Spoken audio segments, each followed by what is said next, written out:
Guys, all the cars that you see in these videos are for sale on my website, www.woodsandbarclay.com. Enjoy the video. Hey, welcome back everyone. So I found two items that I want to repair on this 1991 300 SE. One of them is the clock. I want to replace the capacitors on the clock.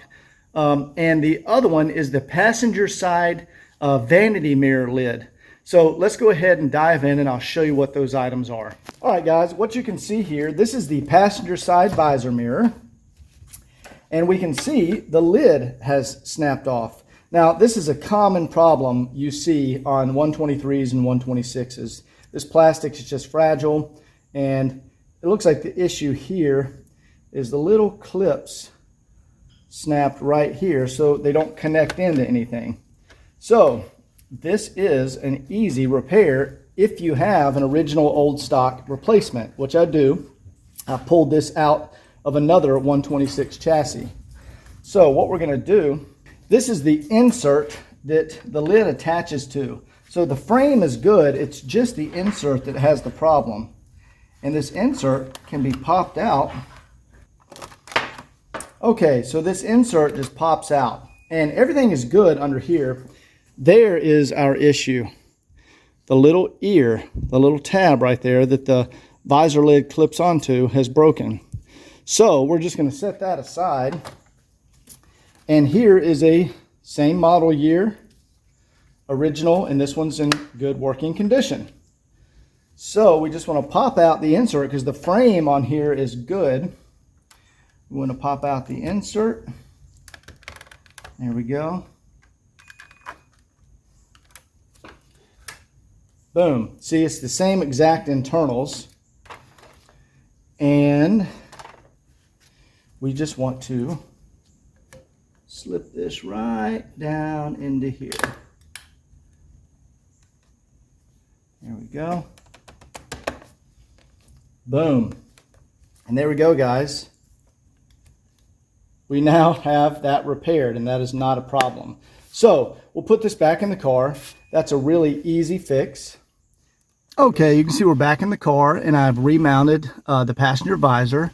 And now we can see that that operates correctly and the lid is not broken. That's how it should be. Very common problem on 126s and 123s. Okay guys, the next thing I'm doing, I pulled the gauge cluster and I'm just disconnecting everything on the back, and I want to pull this out, get it to the bench and repair the clock capacitors. Very simple job. I'll show you guys how to do it. All right guys, fixing these clocks is a pretty straightforward process. We have our gauge cluster here and the clock is right here. So we need to remove the screws on the back.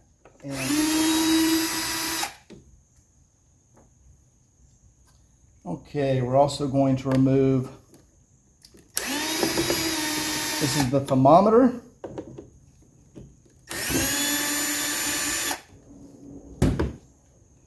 That's just going to slip straight out of here like that. We'll set that aside. And we need to remove this center section so we can get the clock out. This is your speedometer. There we go. Okay. See, this is our speedometer. We will just set that aside over here.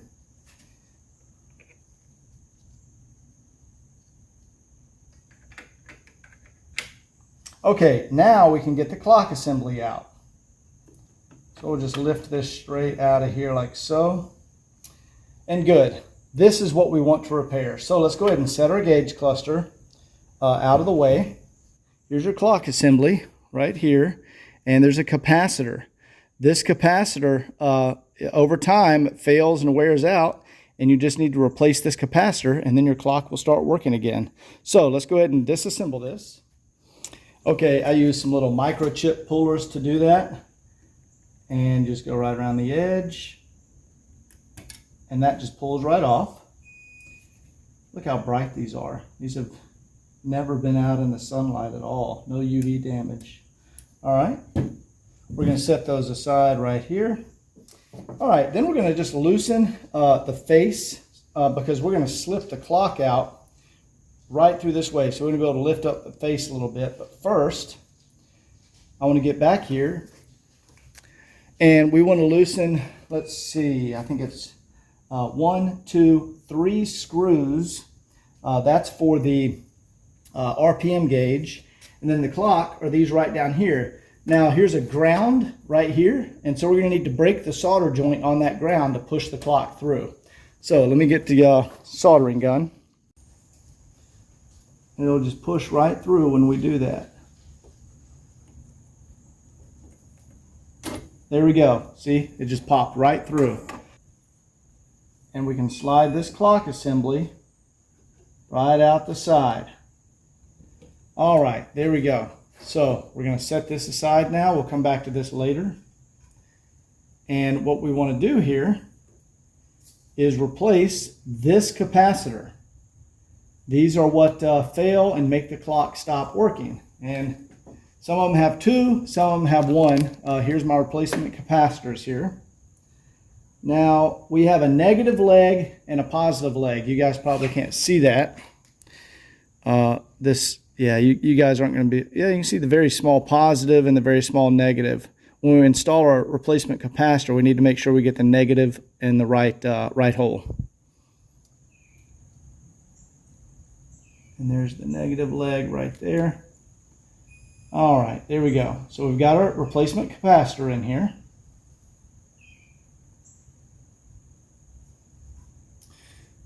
Now I'm going to go ahead and clip the legs off just a little bit. Okay, we got that in there. Now we want to put a little drop of solder on there. Bam, there we go. We got one leg. Nice.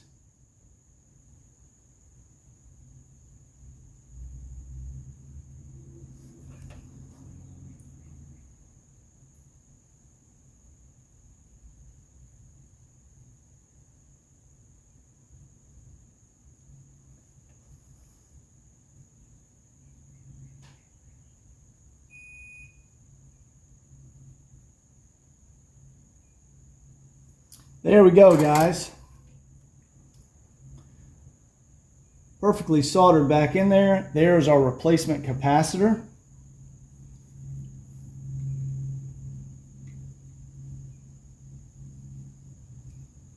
So let's go ahead and reassemble this clock and get it back in the car.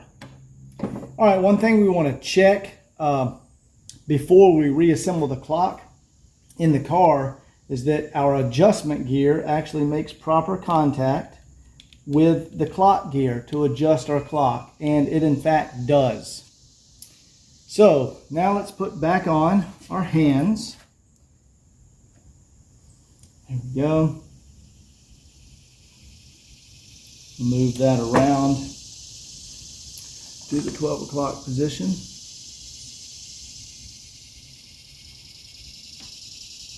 There we go. And we'll put this one back on right there.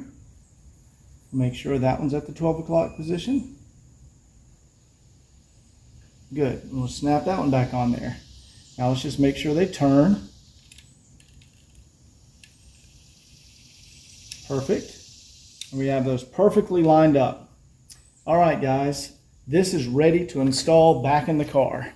Okay, guys, there's one last thing I want to do. Now, here is the gauge cluster out of our car. Now, this is very common on the 126. You see all the little white specks? There we go. See all the little white specks in there? That happens with aging, and what it is, the chemicals in the plastic start to like bubble up and come through the plastic as little white spots. And you see that on a lot of cars. It's just something that happens with the aging process. So what I'm going to do, I have a 126 cluster here. There we go. That does not have the spots from aging. So I'm going to go ahead and transfer the gauges over to this gauge cluster housing so we can get rid of those spots and it looks really nice and is a deep black color in here.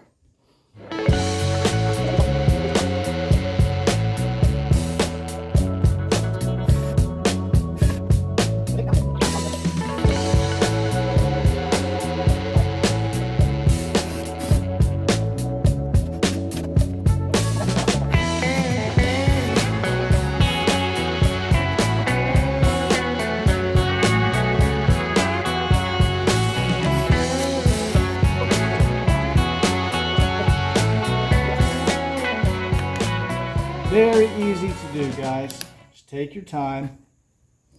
All right. Boom. Now we have all the correct icons. There we go. Now we have all the correct icons installed in here. So this is done. And so this is done. This is ready to go back in the car, and it's going to look beautiful, and our clock is going to work. Okay, you can see the gauge cluster is back in the car, and all the black area and the clock is repaired, but all of the black area is nice and dark. There's no more spots.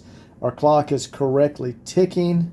It says 12:15, and this just looks way nicer. See, there's no spots anywhere. It's very clear, and all the gauges are bright, and the black background is very black with no spotting. So that's the way it's supposed to look.